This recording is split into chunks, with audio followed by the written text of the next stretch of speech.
So as I was telling you, my boys are 9 and 10 years old, Crockett and Michael. And in preparation for us getting to talk, my wife said, well, why don't we watch Better Late Than Never together? And they'll kind of get a sense of who he is. And so I'm explaining, that's the Fonz, and he was cool. And that's Terry Bradshaw, and he was a great quarterback. And that's William Shatner, and that's Captain Kirk. How would you expect someone would explain who George Foreman is to a kid that was too young to know the heavyweight champion? Boy, you take them to the kitchen and say, look, we're going to take out this thing, and look, that's the name George Foreman. That's his grill. And we have one, by the way. That shuts everything down. And if the grill works properly, they'll say, now tell me more about George, as they fix another grilled cheese or something. Mm-hmm. That's the way to do it, because the spotlight was taken off of me once that grill became so successful. Over 120 million of those things sold before I sold the company. And people would meet me down the street, and the parents would say, that's the champ. They said, that's the cooking man. Mm-hmm. So I have to explain everything around the grill now. Why was that grill so successful? It worked. Now, I didn't want to go into the infomercial business. I had no desire at all, because I bought stuff from, was surely going to grow hair. I bought things that were going to catch the absolute best fish. Nothing worked. So I didn't want to do that, but I saw this grill, put it to the family. I didn't know it would be so successful. Then I wanted to share it with the world, and that infomercial, it did. It told the story of George Foreman and the grill that works. So you said, take them to the kitchen, take out their George Foreman grill, make them a grilled cheese sandwich, and then I'll tell you who George Foreman is. They'll ask questions about it. So who is George Foreman? Fifth Ward kid, really. I started right here in Houston, Texas, out of the ward, the Fifth Wards, and with no hope at all. I heard a commercial. Jimmy Brown said, if you're looking for a second chance in life, join the Job Corps. I did. I took his advice. That's George Foreman. A guy looked like I found someone's wallet on the street. There wasn't any identification, so I kept it and put my own identification in it. But that's it. A guy with a great break. So you did that? Yeah. You did that at 15? 16 years old, I joined the Job Corps. It was 15, I made up my mind to do it. But at 16, I joined the Job Corps, and my life turned around. And it is the American story. One of the greatest American stories I've ever heard of, because I read it over and over and say, really? Really? As though I'm a third party, a second party. I just can't believe things can happen to a young man like that. So you didn't go to high school, much less college. And I see all these stories of people who are highly successful. And I know you don't want to encourage somebody to take that track, but do you think in some ways that drove you harder, like an insecurity or a desire because you didn't do that? Listen, this is a funny story. I'm in the ring fighting for the championship of the world. I'm in Africa, Zaire, fighting Muhammad Ali. We hadn't spoke. We hadn't even done a press conference. You cannot find a photograph of us ever together in Africa. We just didn't do it. So we meet for the first time in the ring, and I'm staring him down as if, and someone had told him to tell me this. He said, George, you don't need to be in here.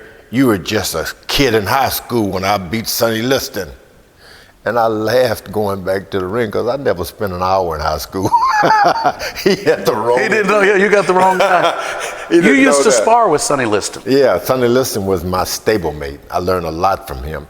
But as you said, not to encourage or encourage anyone to drop out of school. If you look back at my life and say the worst thing I ever did, and one thing I've never recovered from, is being a high school dropout. Of course, I went back and I got my GED, and there were times I was about to go to college and this boxing took over.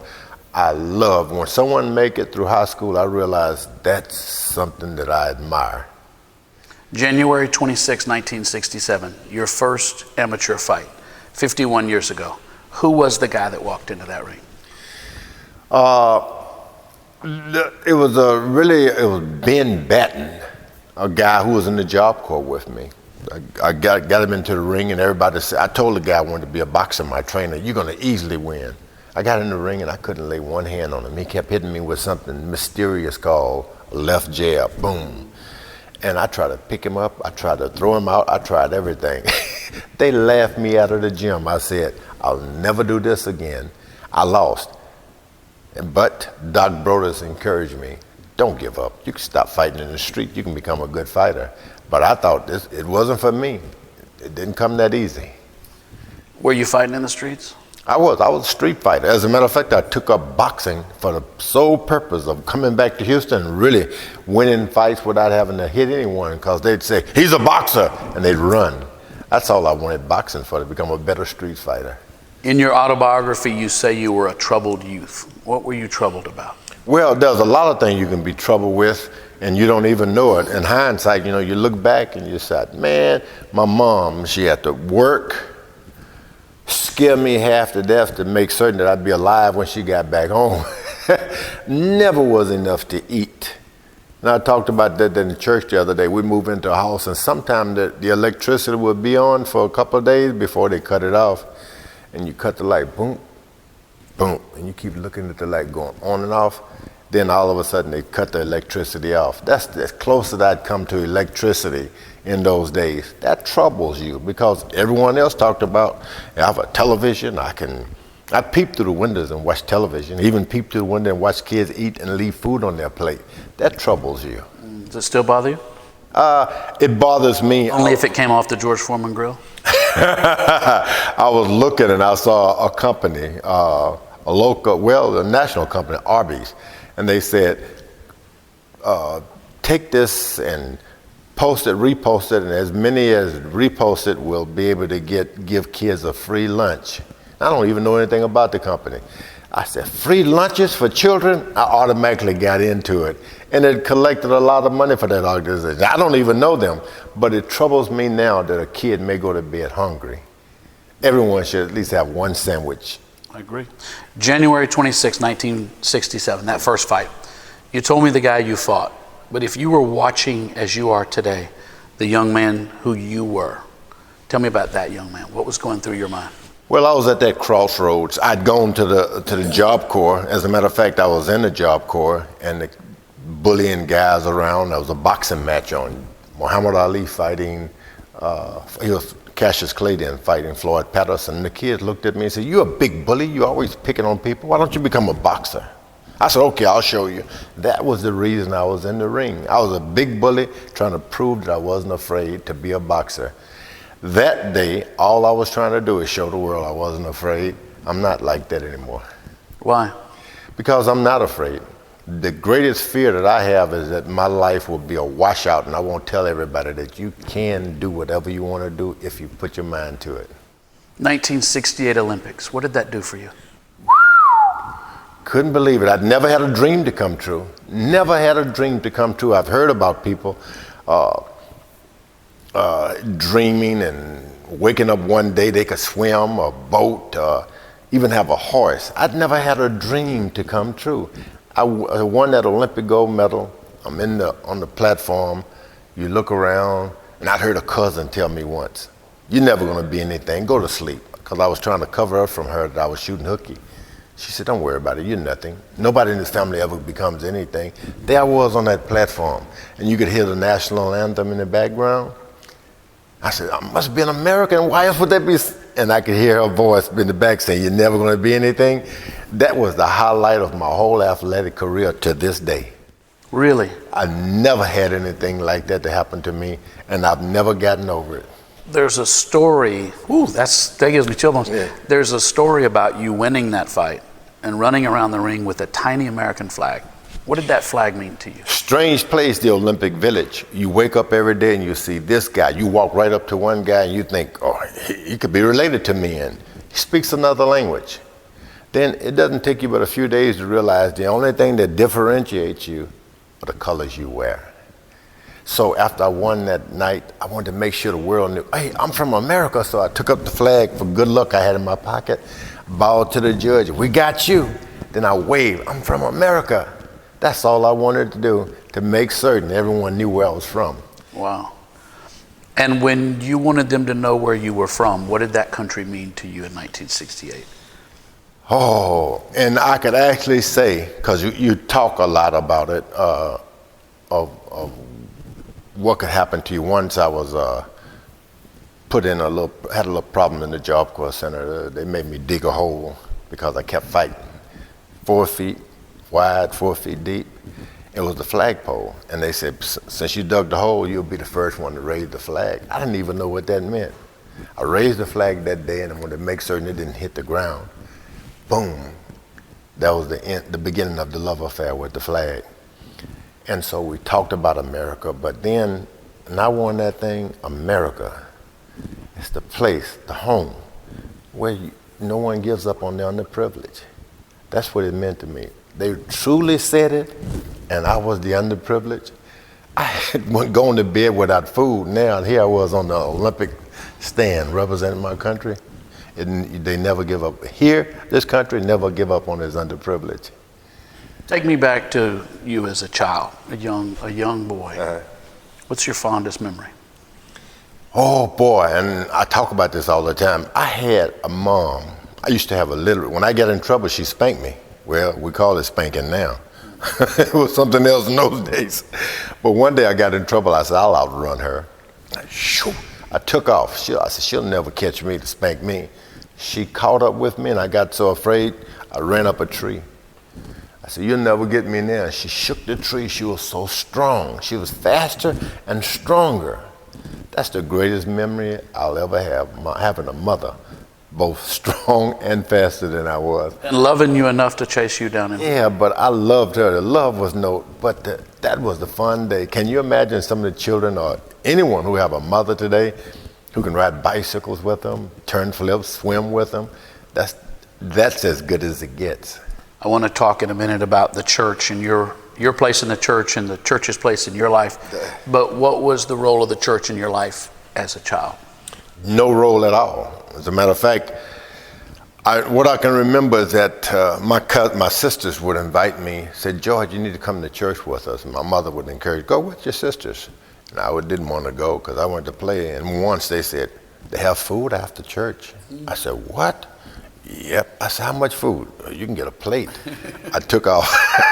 I went to the church. The church for me was a place that in certain churches, they'd even give you a plate afterwards of food.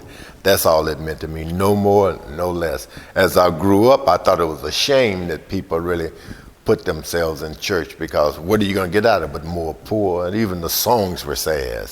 Man, I didn't want that. I wanted to be rich and famous. Even then? Even then, I didn't care anything about religion. Food is a constant theme throughout your life. Not having enough, cooking it cleanly, eating well. And that's why the success of the George Foreman grill, because I could talk about food as well as the grill. And so I figured I was deprived of a lot. I didn't have anything when I was young. It made me ambitious to make certain I have a lot. How did you teach your children with regard to food? Because that's something I think every parent struggles with, the Clean Your Plate Club, those sorts.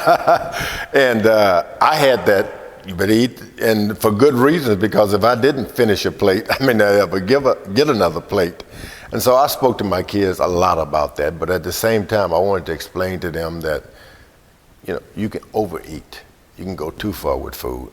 I wanted to let them know that they're not me. They're not going through what I went through. They don't need to even think like that anymore. So I had to convert them from the old George Foreman spell. You better eat, you better hurry up and eat, you better eat it all. I didn't want to do that because that's where food can work against you.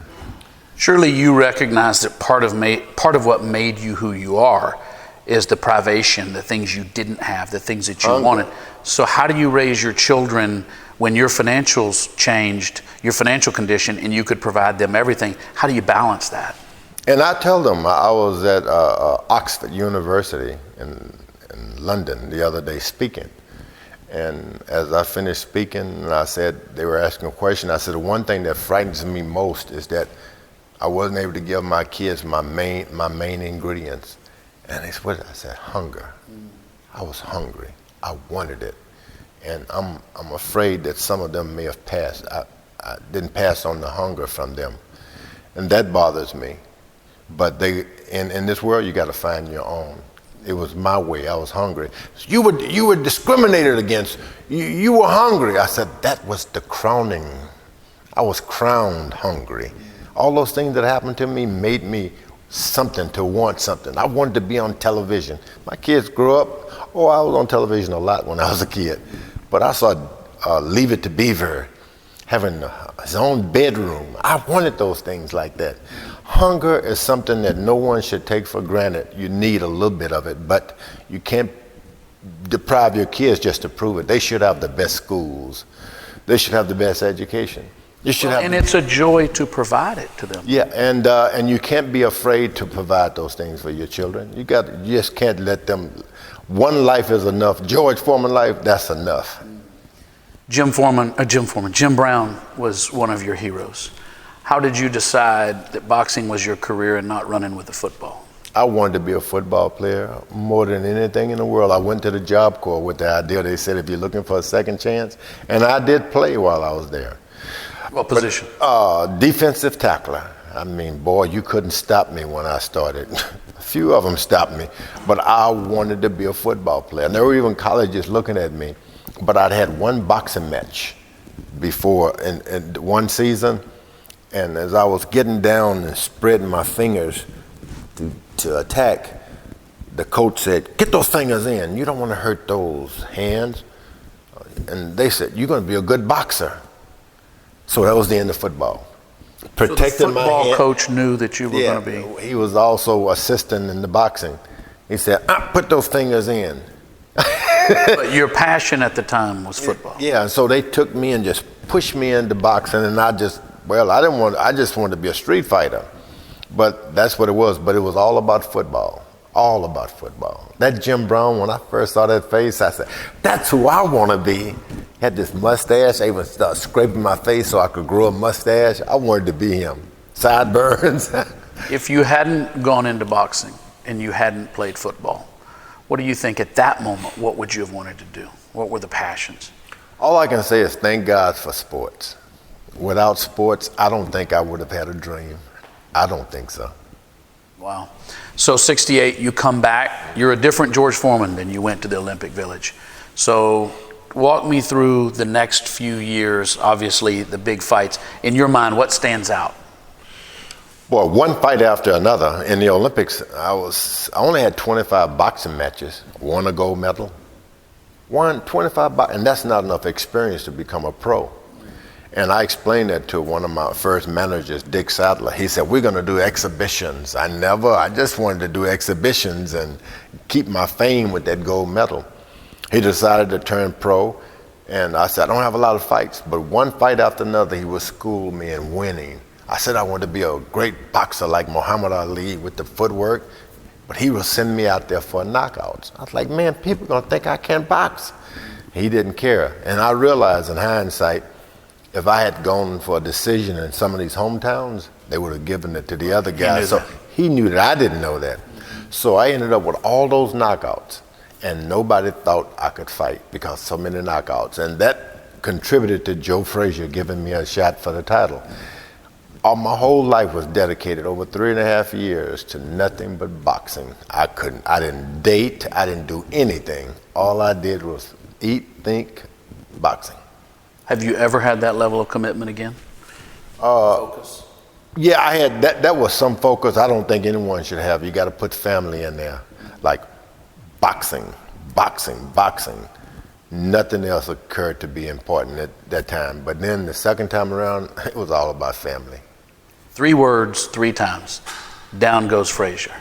When you hear Howard Cosell's voice and you hear those words, what does that make you think? When I look back and hear the film, down goes Frazier, I can see where it was a shock to everyone else, but down goes Frazier!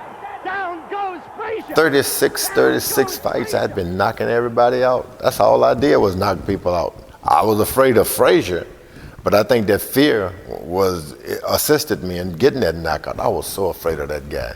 And a knockout, and then the heavyweight championship of the world, the impossible dream. Do you remember the moment when Frazier actually did go down and you're standing there, the last man? Do you remember how you felt? The first time he got knocked down, I remember thinking, boy, he's going to kill me now. Now I've made him mad. Boy, I've messed up now. I knocked him down again. I said, whoa, no. And after 3 times, I said, man, he'd get back to the corner. He's going to get refreshed. He's going to kill me. So I was afraid, and I knocked him down 3 more times. Then the referee stepped in. I said, it is possible. It's impossible. I did it. All you could think is, I did it. And then what? Then all of a sudden the world really changed because I started believing I'm the best fighter ever lived. This fist, nobody can stand up to it. You wave your hand in the air and you start living in the air. You started thinking too much of myself. But I was wealthy though. I had some money. Was that the first time you really tasted the financial success of your success? When you become champion of the world, I remember going down to the lobby the next day at a press conference. Someone said, "You have a telephone," and there was the great television man Bob Hope, who had all the shows. He said, "George," I said, "Who is this?" He said, "Bob Hope." I said, "No way." He said, "We want to come. I want you to do my show." And then he told me how much he was going to pay me. I remember saying, "What? Impossible." Money started coming from everywhere. You don't believe it. Then you spend it like you don't believe it. Well, of course. What was the first ridiculous purchase you made that you said you never would have made that before?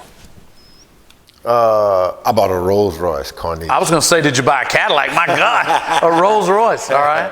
I bought the Rolls Royce. I already had the Cadillac. Okay.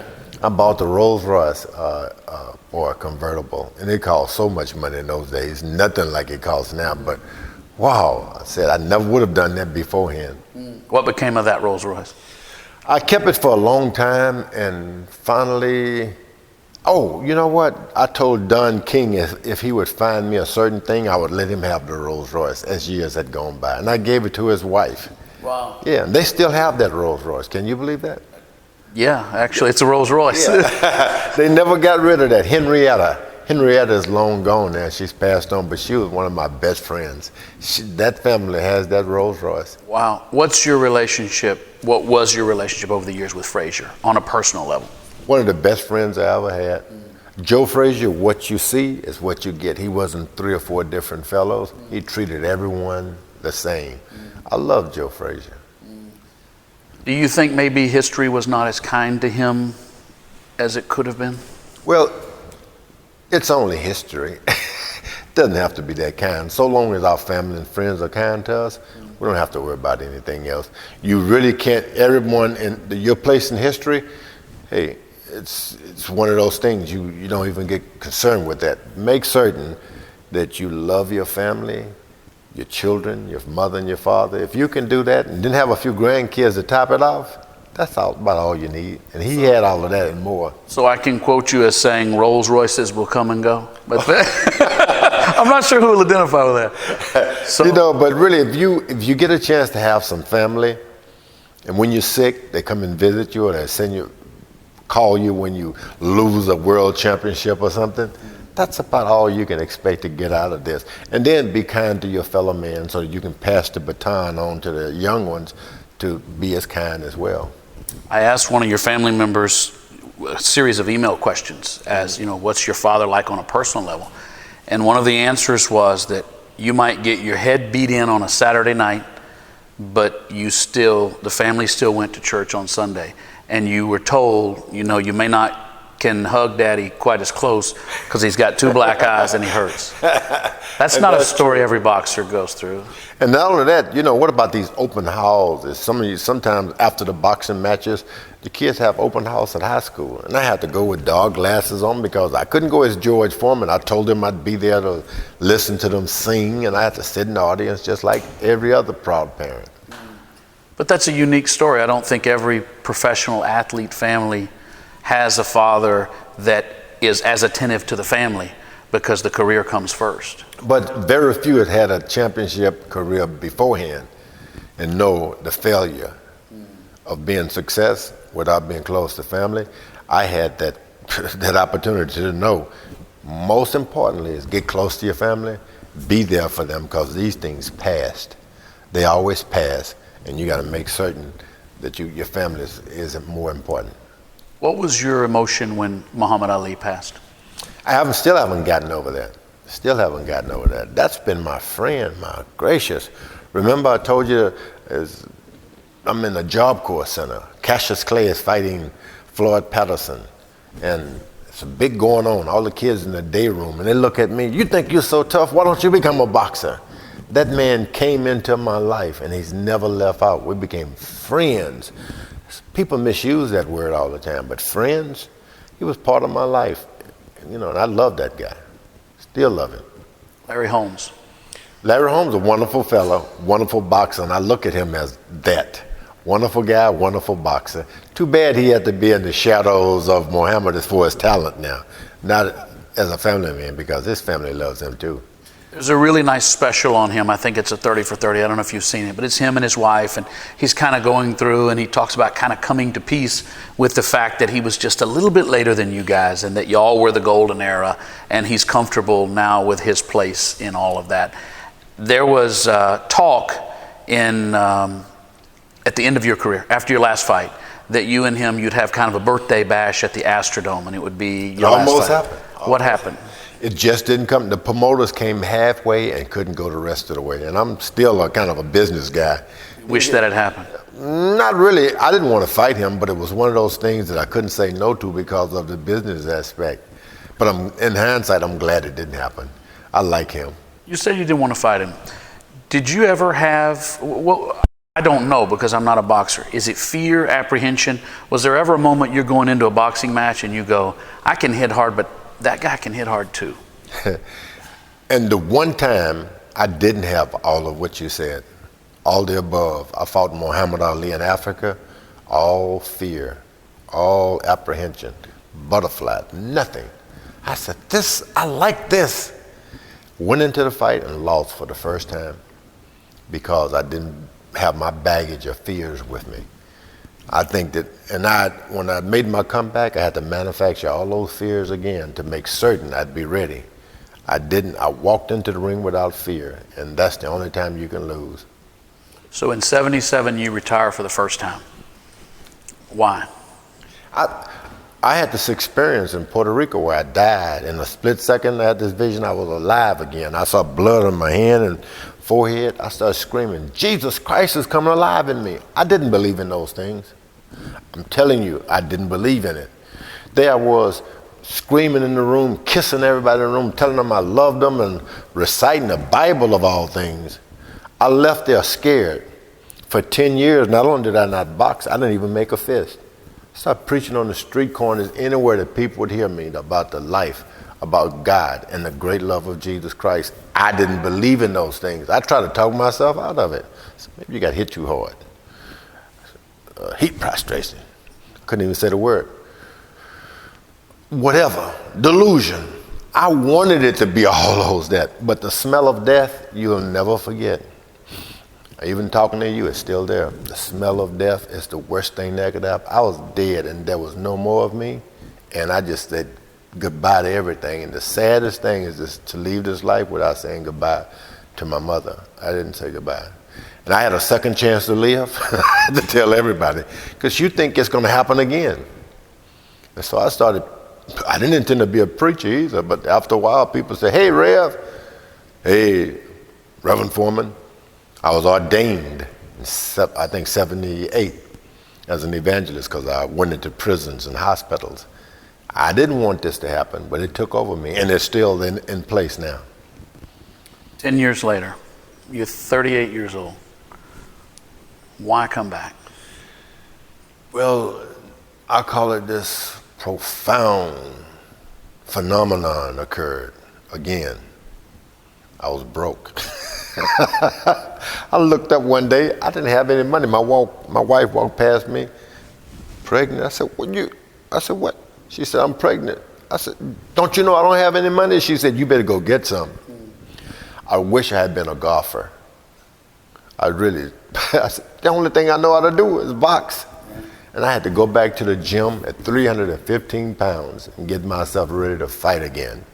People laughed at me, and I laughed along with them. I didn't want to be a boxer again, but I brought up my jab was still in place, my right hand, and I hated it, but I had to box. I realized God had given me a profession. I had looked at boxing as this killer instinct. That's the reason I quit. I loved everybody. But I taught the kids at the George Foreman Youth Center that never a punch in anger. Come on, do this. And in return, I learned myself. I became champ of the world a second time, never threw one punch in anger. And that's Moore. Michael Moore. The chin shot in the, I guess, 10th round, late in the fight. I know that. They say the scoring was you were behind. Did you know that? Did you know you had to knock him out? Well, they say. But you get into the boxing ring, and I got ready to walk out of the dressing room, and they only told me then, they said, the 3 knockdown rules have been waived. And it broke my heart, because if I knocked him down 3 times, they can still say, if he gets up and run, he can still go on and win the fight. And so I went into the ring knowing if I get him down, he was going to have to stay. Because if I knock him down twice, he'd just run, and they'd say he won on points. And so I got in the ring, and I landed some punches to the side, in the stomach, and I used my jab, kept my sight, and then finally about the 10th round, things started to open up, and I landed a good right hand, and only then I knew I could really get him. I hit him with a second right hand right on the chin and dropped him. He was out. It was a miracle.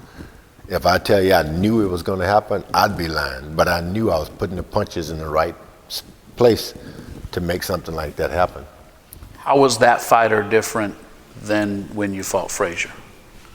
Well, this time I had to be conservative and think. With Frazier, I didn't have to think. All I did was just throw power. But then when I fought the great Muhammad Ali, I realized I had to have power and thought. So I had a second chance to have power and thought. That made it different. You remember Lou Savarese. Mm-hmm. So Lou's a friend of mine, and I called and talked to him about your boxing, the technique of your boxing. And he said he fought you when he thinks you were 43 at the time. I was 48. You were 48 with him? Okay, he thought you were 43.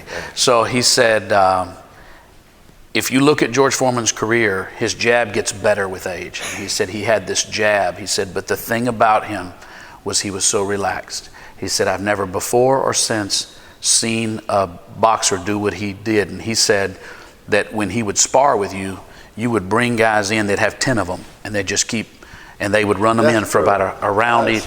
He said, he said he was in his 40s, Michael, and he was having these guys, but he would stay there and fight them. And he said he would fight until his body was relaxed. And he said, I've never seen a fighter so incredibly relaxed. How do you think you achieved that? Was that conscious?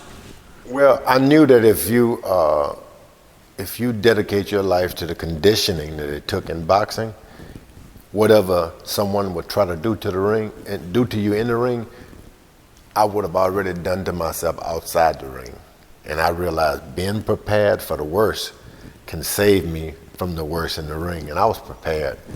So when they brought it on, I was relaxed, like, here it comes. It's funny to use your words because that's what Lou Savarese said. He said, you were a thinking man's fighter at the end because you fought with your head. And you have to think. After a while, you just, no matter how tough you are, there's someone tougher. Everything I read about you is that George Foreman, the personality, sort of changed when you came back in '87. And by '89, people wanted your face on mufflers. They wanted your face on everything. The early writings about you, the 2 words they use are aloof and antisocial. I think that's even on your Wikipedia page. Aloof and antisocial.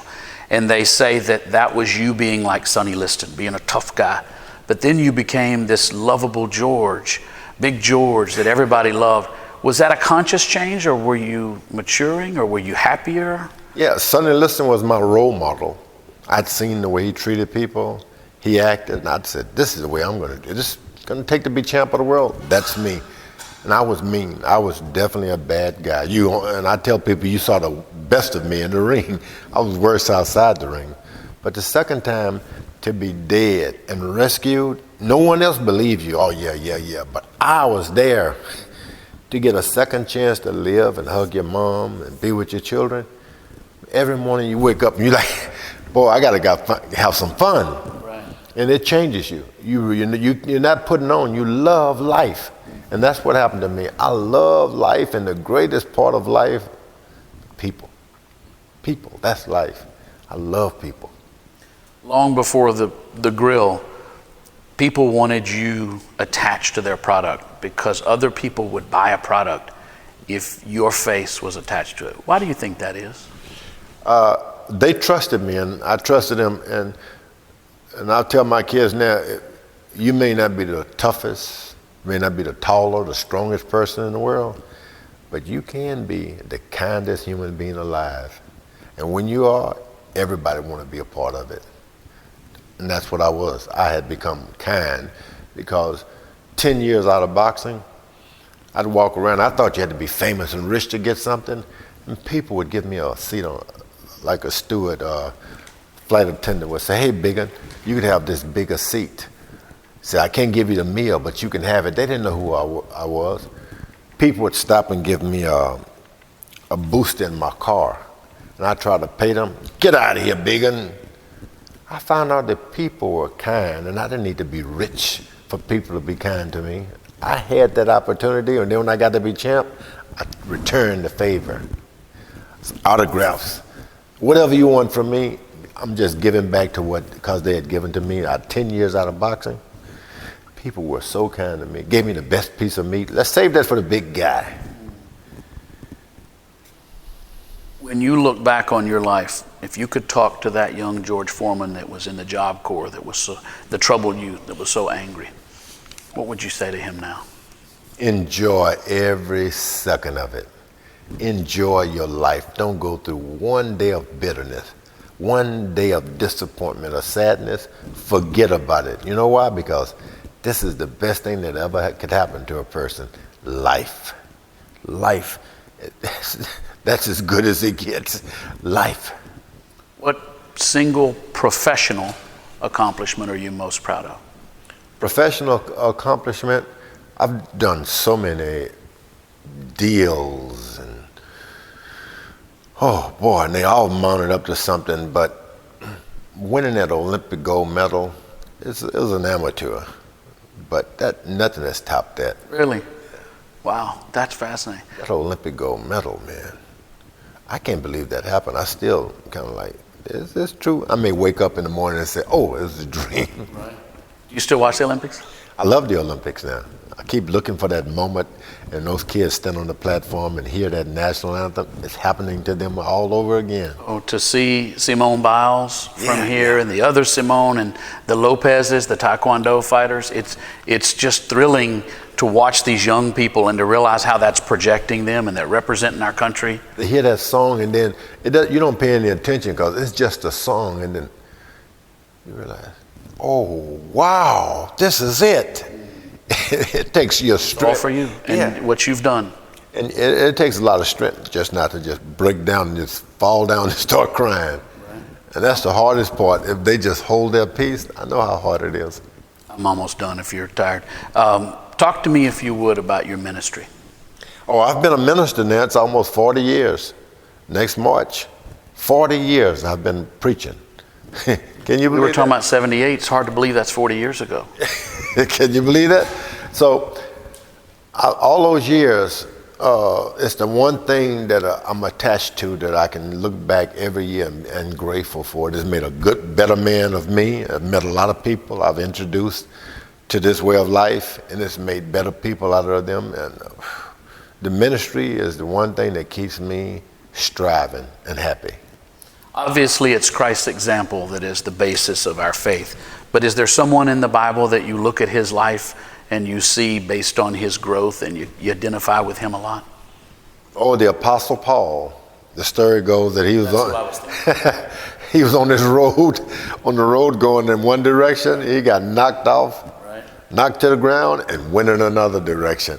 That is the most magnificent thing. I never knew that existed in the Bible until after 77. I didn't hear of those stories. That didn't mean anything.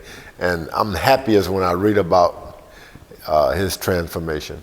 Well, and to imagine a man writing letters from prison that are changing a life, I mean, it's a pretty profound ministry. That's why it's good that all of us visit the prisons and talk, because there are a lot of strong-willed men who's got a lot to say about the future already in jail. They're just, for the time being, locked up. America's changed a lot since you were 16 years old. Do you think a young man today has the same opportunities you did? You know, there's two ways to look at America. You can look at it as what you've heard and look at it as what I lived. I've never had an unhappy day as far as America was concerned in my life. boy, there's always been a distinct taste of chocolate ice cream and vanilla ice cream. And they didn't even come on the scene with coconut ice cream. I mean, now they got Baskin Robbins with all those flavors. They didn't exist back in the 40s and 50s, but ice cream was just as good without them. my best ice cream of my whole life was when Nutty coconut, that's what I was trying to think of. my pawpaw would make it, and we would sit on the crank. You know, you'd have to sit there and wait on it with the rock salt and all that. Nothing's ever been, even Bluebell doesn't match up to that. Yeah, so when people say, has America changed? America to me has always been, I thought one day I was going to get some money, and I was talking with my friends, and I'm going to go down and order a sandwich, and one friend said, what kind of sandwich are you going to order? A syrup sandwich? That's all we thought about, syrup sandwich, mayonnaise sandwich. That's what my mother tells me about mayonnaise sandwiches. The world to me has always been measured in the taste and the flavors. And now they use a lot of spices that we didn't know about. But I still look at America as the most wonderful place on earth. I was born in it, and it was always the most wonderful place. I'd walk down the street, and we get tar on our toes because they pour the rocks and put the tar out there. Now I walk around, I look at the streets, I said, the kids will not even experience tar on the roads anymore. So for me, it's been a great country. It's been a great journey. I've met some of the most wonderful people ever. Lyndon Johnson, Doc Broder's my boxing coach. Oh, it's been Jimmy Brown. Oh, and I wanted to walk like John Wayne. I don't think anywhere in the world could have an America like that. I mean, have any to beat America than that. I'm told you're a big fan of Westerns, and that the one time the people in the house have to be quiet is when you're watching Gunsmoke. Oh, my favorite. That's it, right? Oh, don't bother with me with Gunsmoke. I keep finding myself week after week watching the same thing too, and I love Gunsmoke. I do too. Who is the person that's alive today that you have not met that you would most like to meet? That you just think they're neat, you'd like to shake their hand? Wow. There are a lot of people. There are so many people. And give me a moment to think about that, because there are some great people alive, young too. I think maybe that Manning, Peyton Manning, I've never met him. Right.